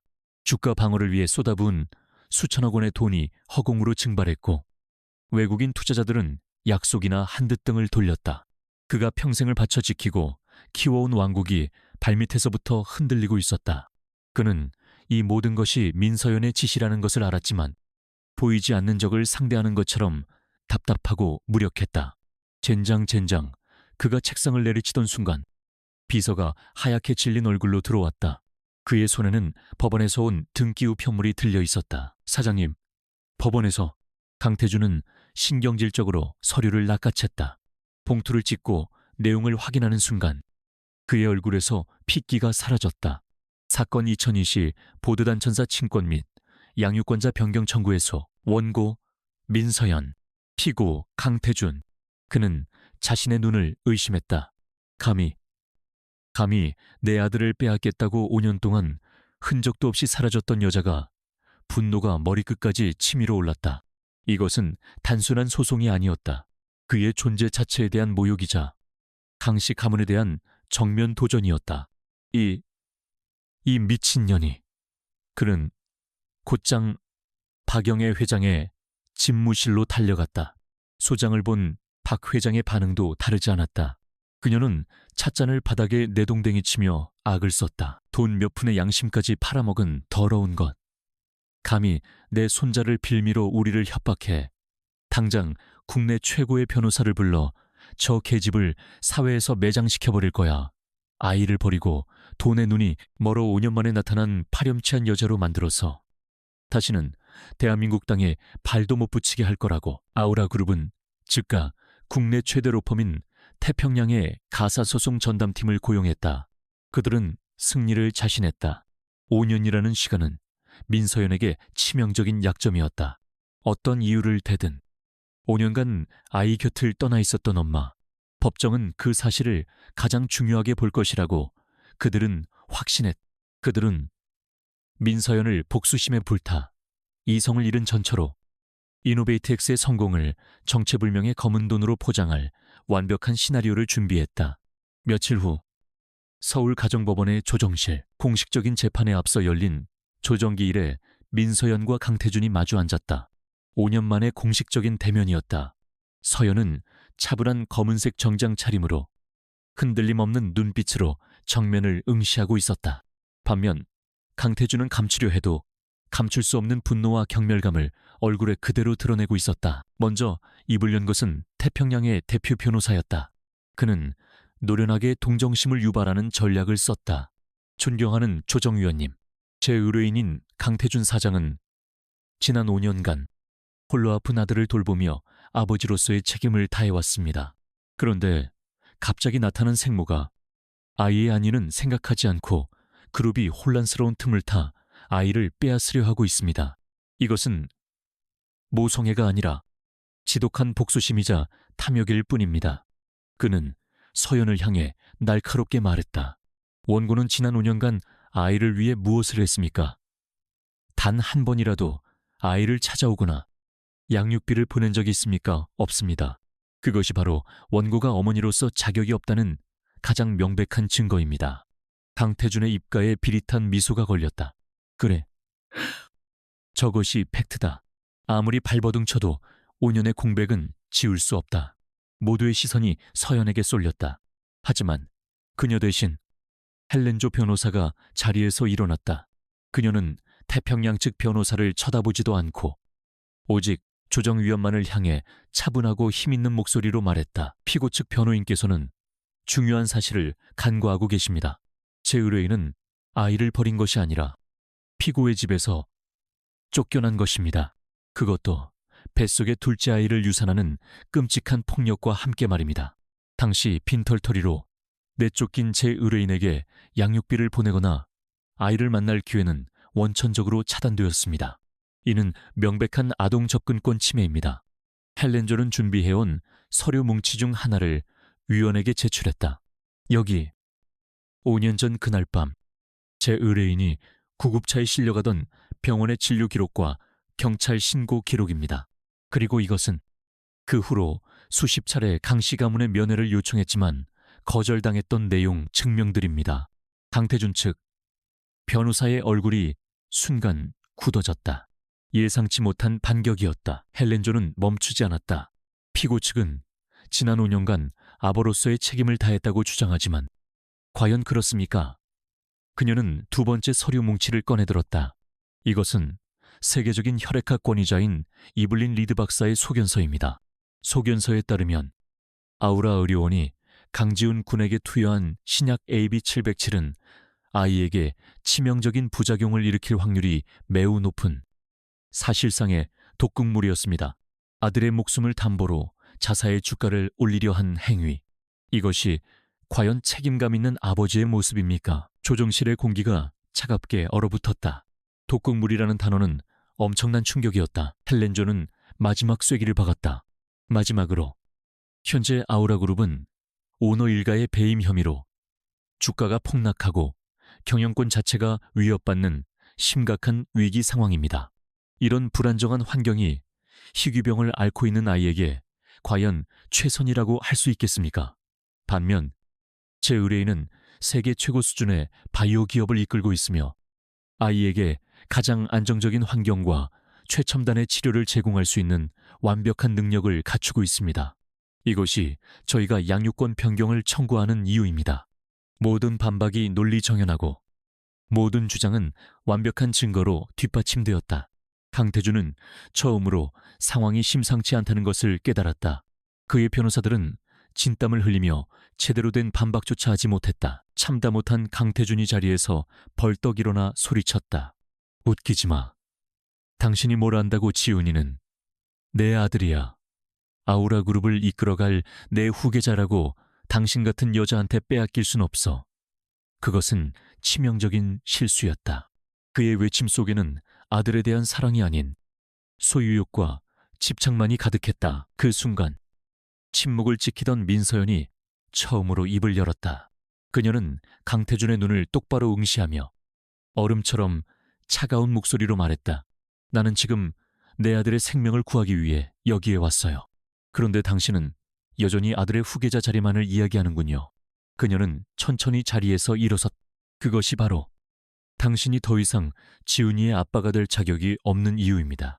강태준은 그 말에 망치로 머리를 맞은 듯한 충격을 받았다. 그의 절대적인 권력과 돈으로 쌓아올린 세계가 처음으로 흔들리고 있었다. 그는 조정실을 나오는 내내 서연의 마지막 말을 잊을 수 없었다. 법원 목도를 가득 메운 기자들의 플래시 세례 속에서 그는 처음으로 패배라는 단어의 의미를 어렴풋이 느끼고 있었다.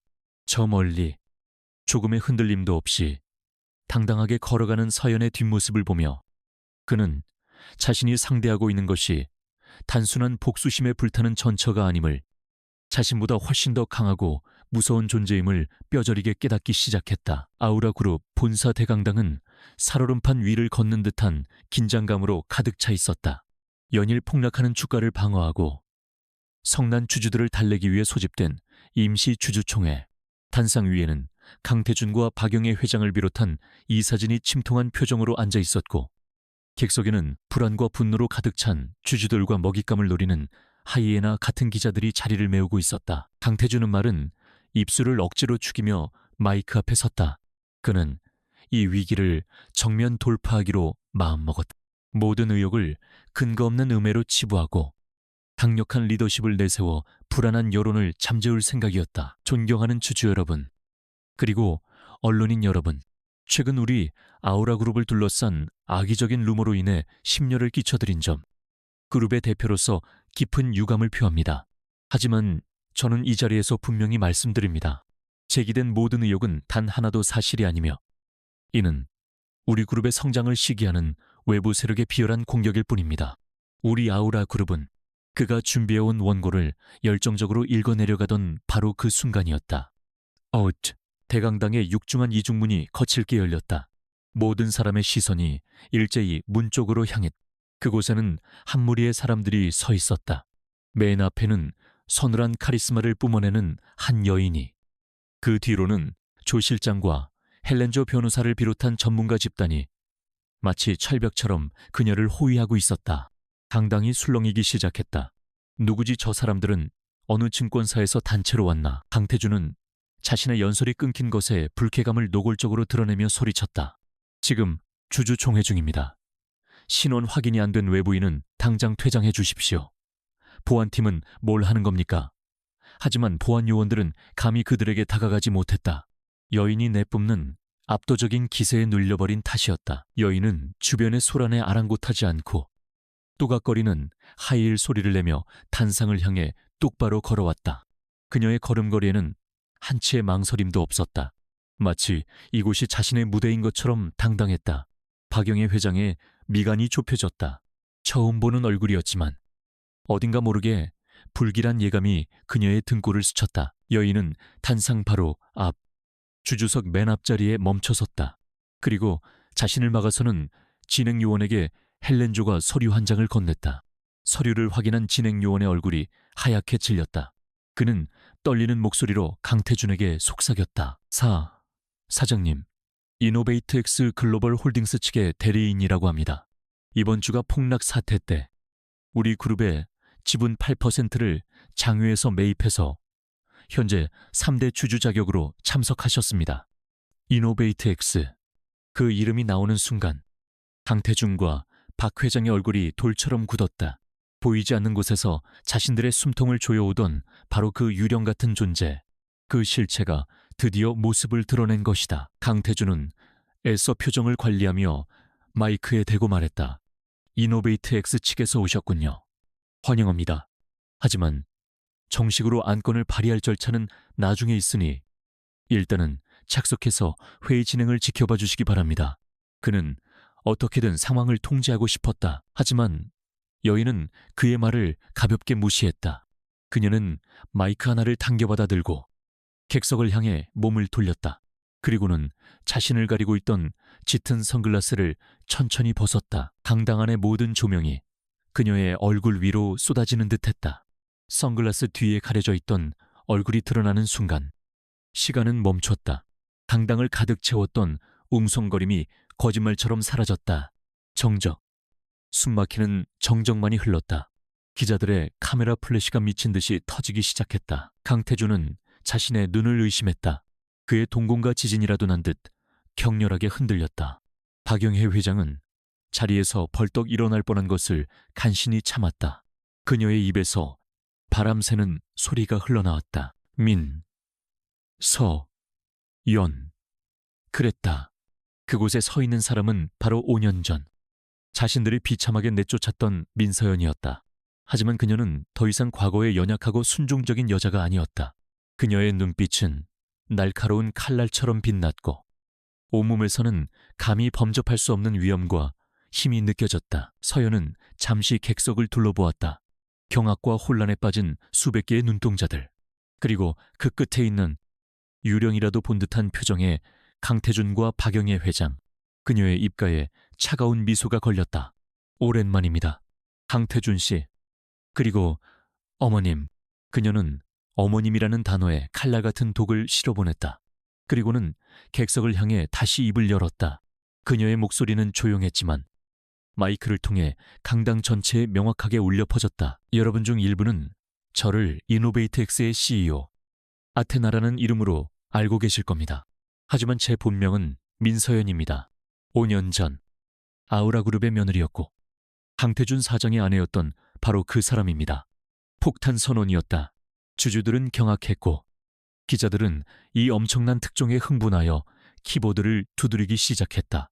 강씨 가문의 가장 치욕적인 스캔들의 주인공이 이제 그들의 목조를 줄 수 있는 3대 주주가 되어 돌아온 것이다.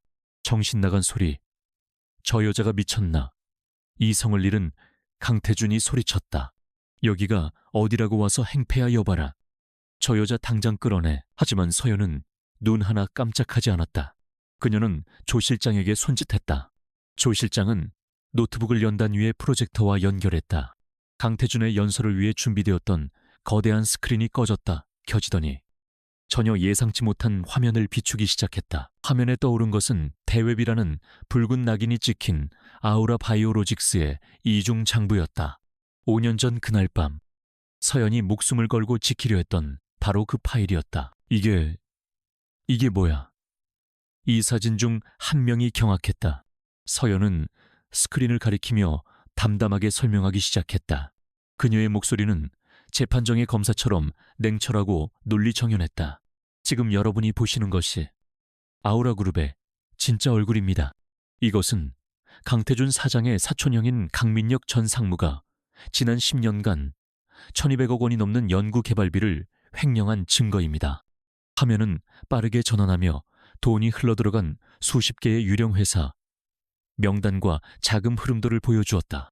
그리고 이 횡령 사실을 강태준 사장과 박영애 회장 역시 알고 있었습니다. 그들은 이 사실을 묵인하고 은폐하는 대가로 강민혁의 충성을 얻고 그룹 내 반대 세력을 숙청하는 데 이용했습니다. 다음 화면에는 강태준과 강민혁이 주고받은 이메일, 그리고 박 회장이 이 사실을 보고받았다는 내용의 내부 보고서가 떠올랐다. 빼도 박도 못할 증거였다. 강당은 이제 아수라장이 되었다. 주주들의 고함과 기자들의 질문이 뒤섞였다. 서연은 결정타를 날렸다. 5년 전 제가 이 사실을 알게 되자 그들은 저를 막기 위해 파렴치한 죄를 뒤집어 씌웠습니다. 제가 회사 기밀을 빼돌리고 심지어 강민혁 상무를 유혹했다는 누명을 씌워 저를 내쫓았습니다. 스크린에는 5년 전 그날 밤 서재 앞에서 녹음되었던 강민혁의 목소리가 흘러나왔다. 모든 책임은 민서연. 저 멍청한 여자한테 뒤집어 씌우면 그만이니까. 음성 분석 그래프와 함께 그 목소리가 강민혁의 것과 100% 일치한다는 전문가의 소견서가 함께 떠올랐다. 모든 것이 끝났다. 강태준은 하얗게 질린 얼굴로 스크린과 서연을 번갈아 쳐다보며 주저앉았다. 박영애 회장은 가슴을 부여잡고 거친 숨을 몰아쉬었다. 그들이 수십 년간 쌓아올린 철옹성 같던 명예와 권위가 단 몇 분 만에 한 줌의 재로 변해버렸다. 서연은 이 모든 혼란의 중심에서 홀로 굳건히 서 있었다. 그녀는 마지막으로 마이크에 대고 선언했다. 이것은 단순한 개인의 복수가 아닙니다. 이것은 부패한 권력에 대한 심판입니다. 저는 오늘 주주로서 그리고 이 회사의 가장 큰 피해자로서 강태준 사장과 박영애 회장을 비롯한 현 이사진 전원의 즉각적인 사퇴와 검찰의 강도 높은 수사를 공식적으로 요구합니다. 그녀의 선언은 무너져 내리는 아우라 제국에 박는 마지막 대못이었다. 어둠 속에서 진행되던 그녀의 전쟁은 이제 온 세상이 보는 가장 밝은 빛 아래에서 그 대단원에 막을 올리고 있었다. 주주총회장은 아수라장이 되어버렸다.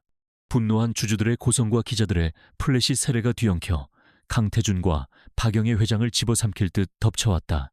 그들은 수십 년간 쌓아올린 모든 것이 단 몇 분 만에 무너져 내리는 소리를 생생하게 듣고 있었다. 보안 요원들의 필사적인 호의 속에 늑대떼처럼 달려드는 기자들을 간신히 해치고 빠져나온 그들은 이제는 적의 소굴처럼 느껴지는 아우라 그룹 본사 회장실로 도망치듯 몸을 숨겼다. 육중한 문이 닫히자 바깥 세상의 소음은 거짓말처럼 차단되었다. 하지만 더 무서운 정막이 그들을 짓눌렀다. 강태준은 숨을 헐떡이며 소파에 주저앉았다. 그의 얼굴은 하얗게 질려 있었고 한때 세상을 호령하던 눈빛은 초점을 잃고 공허하게 흔들렸다. 박영애 회장은 창가에 서서 부들부들 떨리는 손으로 커튼을 움켜쥐었다. 그녀의 등은 분노와 굴욕감으로 굽어 있었다. 민서연. 그 독사 같은 년. 박 회장의 입에서 쇳소리 같은 저주가 흘러나왔다. 우리가 괴물을 키웠어. 내 손으로 내쫓은 그 계집이 우리 목에 칼을 꽂을 괴물이 되어 돌아올 줄이야. 끝났습니다. 어머니. 모든 게 강태준이 망연자실한 목소리로 중얼거렸다. 횡령, 배임, 증거인멸, 주주대표 소송에 검찰 수사까지. 이제 우린 피할 길이 없어요. 그 순간 박 회장이 횡몸을 돌렸다. 그녀의 눈은 이성을 잃은 맹수처럼 번뜩였다. 절망의 끝에서 그녀는 마지막 남은 도끼를 모두 끌어모으고 있었다. 아니, 끝나지 않았어. 내가 살아있는 한 이 아우라는 무너지지 않아. 저 계집이 우리에게서 모든 것을 빼앗아갔다고 생각하겠지만 아직 우리 손에 남은 패가 있어. 남은 패라니요. 대체 뭐가? 지훈이 박 회장의 목소리가 날카롭게 강태준의 말을 잘랐다. 내 손자. 강지훈, 저 계집이 저렇게 발악하는 이유도 결국 그 애 때문이야.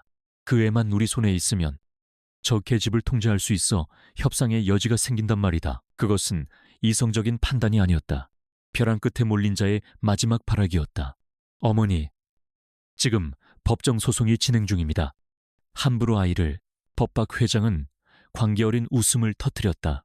법이 우리를 지켜주지 못한다면 이제 우리가 법 위에 서면 그만이다. 당장 사람들을 시켜 지훈이를 병원에서 빼내와 스위스에 있는 우리 비밀 클리닉으로 보내는 거야. 그곳이라면 민서연이 아니라 그 할애비가 와도 찾아내지 못해 아이를 되찾고 싶으면 모든 소송을 취하하고 우리에게서 손을 떼라고 협박하는 거다. 강태준은 망설였다. 그것은 명백한 불법, 아니 범죄였다.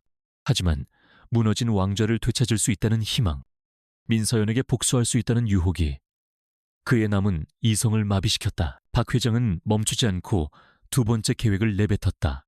그리고 저 계집의 돈줄을 끊어버려야 해. 이노베이트 X. 그 빌어먹을 회사가 저 계집의 무기야. 그 무기를 파괴하면 저 계집은 이빨 빠진 호랑이에 불과해. 당장 사람을 구해. 돈은 얼마가 들어도 상관없어. 이노베이트 X의 연구실을 날려버려 단순 사고로 위장해서 그년이 다시는 재기하지 못하게 뿌리를 뽑아버리란 말이다. 그것은 자멸로 향하는 계획이었다. 하지만 이미 모든 것을 잃었다고 생각하는 그들에게는 다른 선택지가 보이지 않았다. 그날 밤 아우라그룹에 남은 비자금이 은밀하게 움직이기 시작했다. 한 팀은 강지훈을 빼내기 위해 아우라 병원으로, 다른 한 팀은 이노베이텍스의 심장을 파괴하기 위해 경기도 외곽의 첨단 과학단지로 향했다. 그 시각 민서연의 펜트하우스. 모든 상황은 그녀의 손바닥 위에 있었다. 회장님, 예상대로입니다. 헬레나가 화면을 가리키며 보고했다. 아우라 측의 비자금 계좌에서 거액의 자금이 인출되어 용병 중개 사이트로 흘러들어갔습니다. 타겟은 경기도에 위치한 저희 G7연구소로 확인됩니다. 데이비드 첸도 말을 이었다. 동시에 강태준이 직접 자신의 경호팀과 사설 구급차를 대동하고 아우라 병원으로 향하고 있습니다. 아이를 강제로 옮기려는 속셈입니다. 서연은 조용히 눈을 감았다. 모든 것이 그녀가 그린 그림대로 움직이고 있었다. 그녀는 그들의 오만함과 어리석음을 너무나도 잘 알고 있었다. 궁지에 몰리면 그들이 어떤 극단적인 선택을 할지 5년 전부터 예측하고 대비해왔다. 헬레나, G7연구소에 케르베로스 프로토콜을 가동시켜 침입자들을 죽이지는 마. 가지고 놀다가 가장 중요한 핵심 시설 앞에서 스스로 덫에 걸려들게 만들어 그들의 모든 통신 기록과 움직임을 녹화해서 배우가 누구인지 명백하게 증명할 증거를 확보해. 알겠습니다. 회장님, 쥐덫은 이미 준비되어 있습니다. 헬렌 변호사님은 지금 바로 병원으로 가주세요. 법원에서 발부받은 접근 금지 가처분 명령서를 가지고 강태준이 폭력을 행사하거나 협박을 할 경우 그 모든 것을 기록하세요. 아동 유인 및 납치 미수 혐의를 추가할 아주 좋은 기회가 될 겁니다. 서연의 지시는 차분했지만 그 안에는 강철 같은 확신이 담겨 있었다. 이것은 복수국의 마지막 장이었다. 그녀는 적들이 스스로 무덤을 파고 그 안으로 걸어 들어가도록 만들고 있었다. 아우라, 병원, VVIP 병동. 강태준은 분노에 찬 얼굴로 복도를 가로질렀다. 그의 뒤로 건장한 경호원들과 사설 구급대원들이 따랐다. 그는 자신의 병원에서 자기 아들을 데려가는데 누구도 막을 수 없을 것이라고 확신했다. 하지만 지훈의 병실 앞은 평소와 달랐다. 병원 보안팀 대신 깔끔한 정장 차림의 전문 경호, 인력들이 벽처럼 버티고 서 있었다. 그리고 그들 앞에는 헬렌조 변호사가 팔짱을 낀 채 그를 기다리고 있었다. 이게 무슨 짓이야? 당장 비키지 못해 내 아들을 내가 데려가겠다는데 누가 막아? 강태준이 고함을 질렀다. 헬렌조는 눈 하나 깜짝하지 않고 법원 서류를 그의 눈앞에 내밀었다. 법원의 명령입니다. 강태준 씨, 당신은 재판이 끝날 때까지 아들에게 접근할 수 없습니다. 지금 여기서 한 발자국이라도 더 들어온다면 현행범으로 체포될 수 있습니다. 웃기지 마. 여긴 내 병원이야. 강태준은 서류를 밀치고 병실로 돌진하려 했다. 바로 그 순간 서연 측 경호원들이 그의 앞을 막아섰다. 강태준의 경호원들과 험악한 대치 상황이 벌어졌다. 강태준은 이성을 잃고 헬렌조의 멱살이라도 잡을 것처럼 달려들었다. 이 모든 게 너희들의 수작이지. 민서연, 그년 어디서 당장 나오라고 해. 그의 모든 발언, 모든 행동은 헬렌조의 옷깃에 달린 초소형 카메라와 녹음기에 고스란히 기록되고 있었다. 그는 스스로가 덫 안으로 걸어 들어가고 있다는 사실을 전혀 알지 못했다. 같은 시각, 경기도의 이노베이트X G7연구소, 칠흑 같은 어둠 속에서 특수훈련을 받은 3명의 침입자가 소리 없이 담장을 넘었다. 그들은 수많은 기업 연구소와 군사시설을 뚫어본 베테랑들이었다. 아우라 측으로부터 받은 설계도를 바탕으로 그들은 최첨단 보안 시스템을 비웃으며 내부로 잠입했다. 너무나도 쉬웠다. 마치 누군가 길을 열어준 것처럼 그들은 의심 없이 핵심 데이터가 저장된 중앙 서버실을 향해 움직였다. 하지만 그들이 복도를 지날 때마다 그들의 뒤에 있는 문들이 소리 없이 잠기고 있었다. 그들은 자신들이 거대한 미로의 중심으로 걸어 들어가고 있다는 것을 깨닫지 못했다. 마침내 서버실 앞에 도착한 그들이 특수 폭약을 설치하려던 순간이었다. Intruder detected. Activating Level 5 Lockdown Protocol. 침입자 감지. 5단계. 봉쇄. 프로토콜 가동. 차가운 기계음과 함께 연구소 전체가 붉은 경고등으로 번쩍였다. 두꺼운 강철 셔터가 천장과 바닥, 모든 통로에서 내려와 그들을 완벽하게 고립시켰다. 그들은 완벽한 강철 상자 안에 갇힌 생쥐꼴이 되었다. 그들의 헤드셋에서는 당황한 아우라 측 연락책의 목소리가 흘러나왔지만 이미 모든 통신은 헬레나의 팀에 의해 감청되고 있었다. 회장실에서 초조하게 소식을 기다리던 강태준의 전화벨이 거의 동시에 울렸다. 하나는 병원에서 실패했다는 경호팀장의 다급한 목소리였다. 그리고 다른 하나는 발신자 표시 제한 번호였다. 그가 망설이다 전화를 받자 수화기 너머로 지극히 차분하고 정중한 목소리가 들려왔다. 조 실장이었다. 강태준 사장님, 좋은 밤입니다. 그 목소리는 강태준에게 사신의 속삭임처럼 들렸다. 방금 전 강지훈 군에 대한 납치 미수 시도가 있었습니다. 모든 과정은 영상으로 기록되었습니다. 또한 저희 G7 연구소에 대한 테러 시도 역시 있었습니다. 침입자들은 모두 생포되었고 그들의 배후가 누구인지에 대한 자백도 곧 받을 수 있을 것 같습니다. 조 실장은 잠시 말을 멈췄다. 그의 침묵은 그 어떤 위협보다 더 무서웠다. 이 모든 증거 자료는 1시간 내로 검찰 특수부에 넘어갈 예정입니다. 부디 그 전까지 박영애 회장님과 함께 사무실에서 기다려주시길 바랍니다. 도망치실 생각은 안 하시는 게 좋을 겁니다. 강이여. 전화가 끊겼다. 강태준의 손에서 휴대전화가 미끄러져 바닥에 떨어졌다. 그의 얼굴에는 절망, 그 이상의 감정, 완전한 공허함이 서려 있었다. 그는 천천히 고개를 들어 창가에 서 있는 어머니를 바라보았다. 박영애 회장 역시 모든 것을 들었다. 그녀는 더 이상 소리치지도 저주하지도 않았다. 그녀의 눈에 서려 있던 광기는 사라지고 잿빛 패배감만이 남아있었다. 그들이 마지막으로 던진 승부수는 그들의 목을 조르는 올가미가 되어 돌아왔다.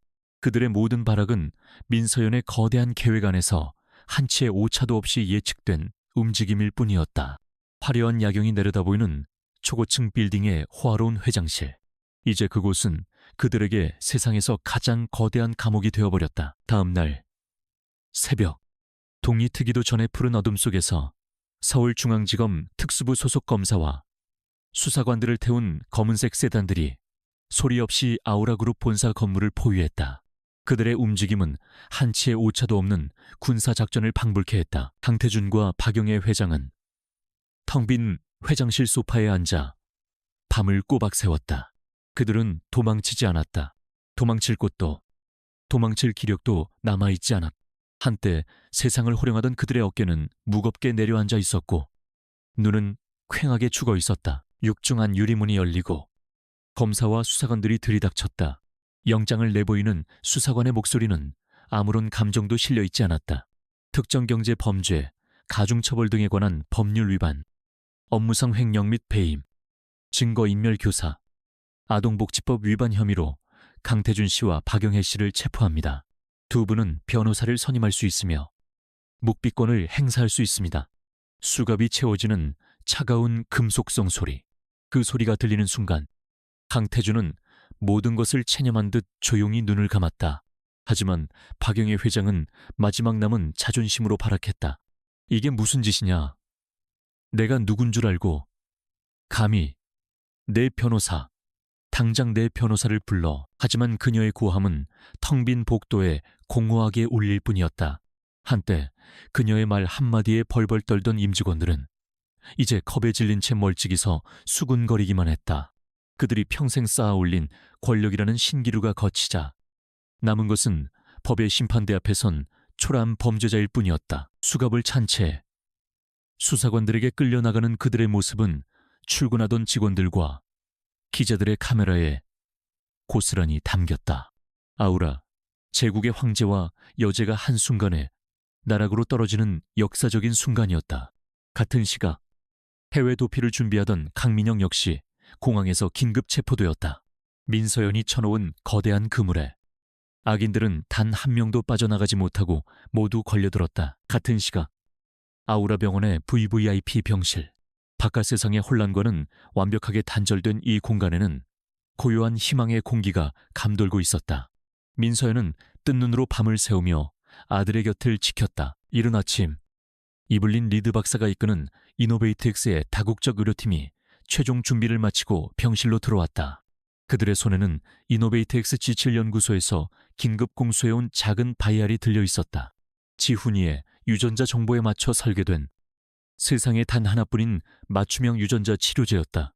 AB707 같은 불완전한 후보 물질이 아닌 수많은 임상과 데이터를 통해 안정성이 완벽하게 검증된 진짜 신약이었다. 준비됐어요. 아테나.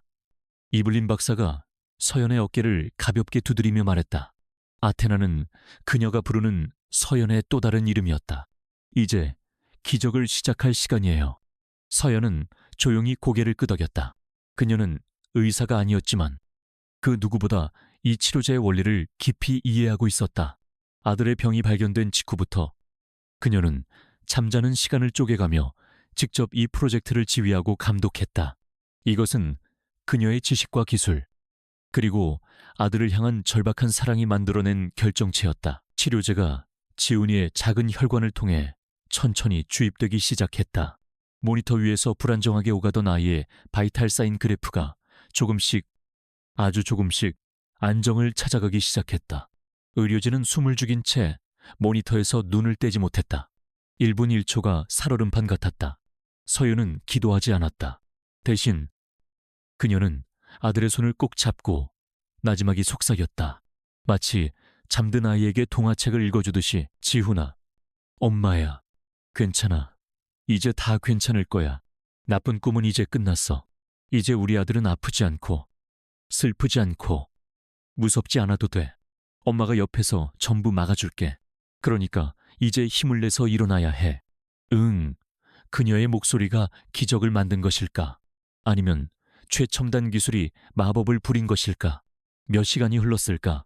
지훈이의 창백하던 얼굴에 희미하게 혈색이 돌기 시작했다.